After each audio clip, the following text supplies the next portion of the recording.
Hi friends, this video is a case study where we will discuss the diagnosis of endodontic-periodontal lesion, which often poses a diagnostic dilemma in clinical practice. In this video, we will unfold the secrets behind the correct diagnosis of such lesions. Let's discuss this case. A systemically healthy 45-year-old female patient reported to the department with chief complaint of pus discharge and heaviness in her lower left back tooth region for around 1 week. She had a very important point in her habit history that she was a chronic nutmeg chewer. Nutmeg is supari, what we call it as common name. So she used to break the nutmeg with the same teeth, and she has a habit index of around 250. That means she was chewing the nutmeg 10 times a day for around last 25 years. So that makes her habit index around 250. On her clinical examination, we could find mild stains and calculus and mild gingival inflammation in her oral cavity.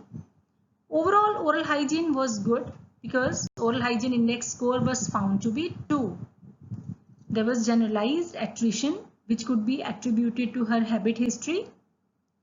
In third quadrant, we could find a periodontal abscess with more than 10 mm of periodontal pocket depth present with a distal surface of 3-7. Here I am discussing the FDI notation, third quadrant and 7th tooth. That means second molar of third quadrant.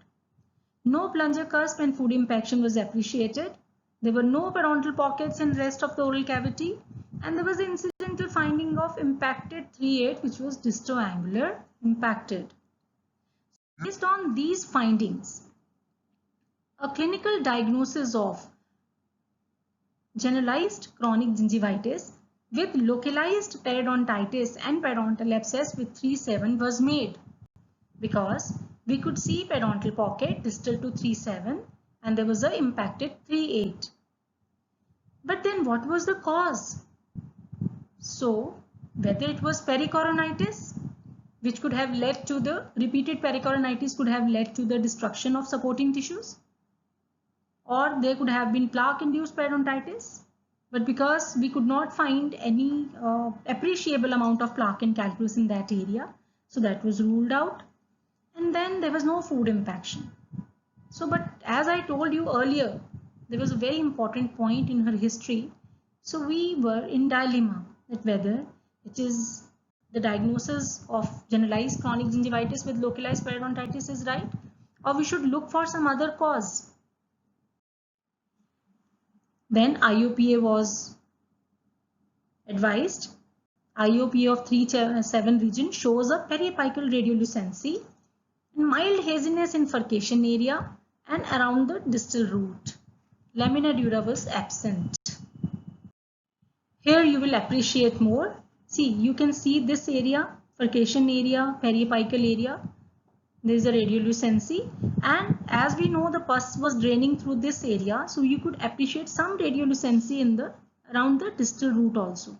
So this is slightly distoangular impacted third molar. So final diagnosis we made was primary endodontic lesion, because when vitality test was performed, 3-7 was non-vital.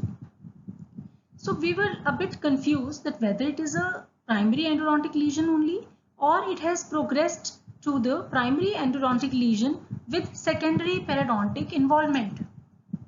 But as we know that there was a constant trauma from the nutmeg breaking, which has led to the non-vitality of 3-7.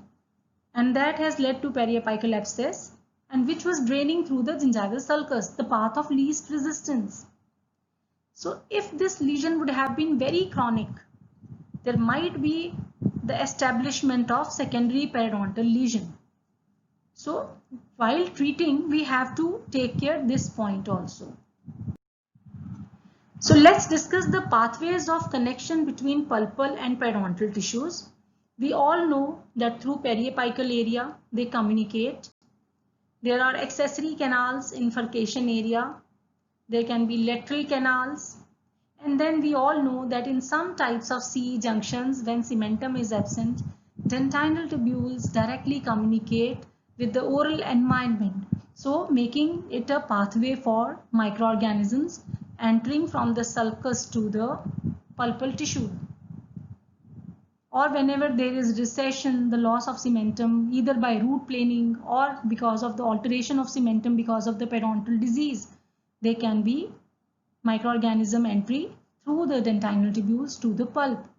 So that means we have two types of pathways which are physiological, and then there are pathological such as root perforations, fractures, and as we discussed, root planing or periodontal disease. Coming to management of the case. Abscess drainage is the preliminary step followed by the start of root canal treatment with 3-7.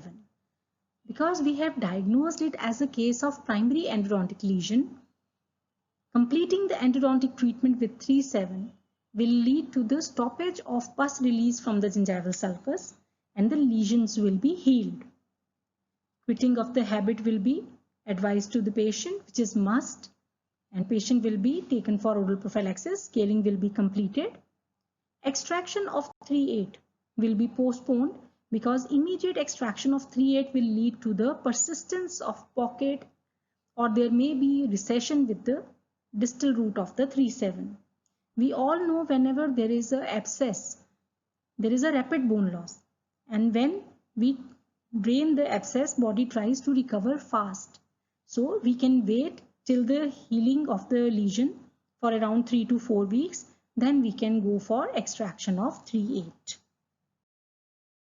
Now we will discuss Simon's classification of endodontic and periodontal lesions. In our case, we have diagnosed it as a case of class 1 primary endodontic lesion because pus in the periapical area has taken path of least resistance and is coming out through the gingival sulcus. Because there was an impacted tooth, repeated pericoronitis, that might have offered it as a site of or path of least resistance, and the pus was coming out from this area. Then we have class 2 lesions where they are primary periodontal lesions. We have class 3 primary endodontic with secondary periodontal involvement.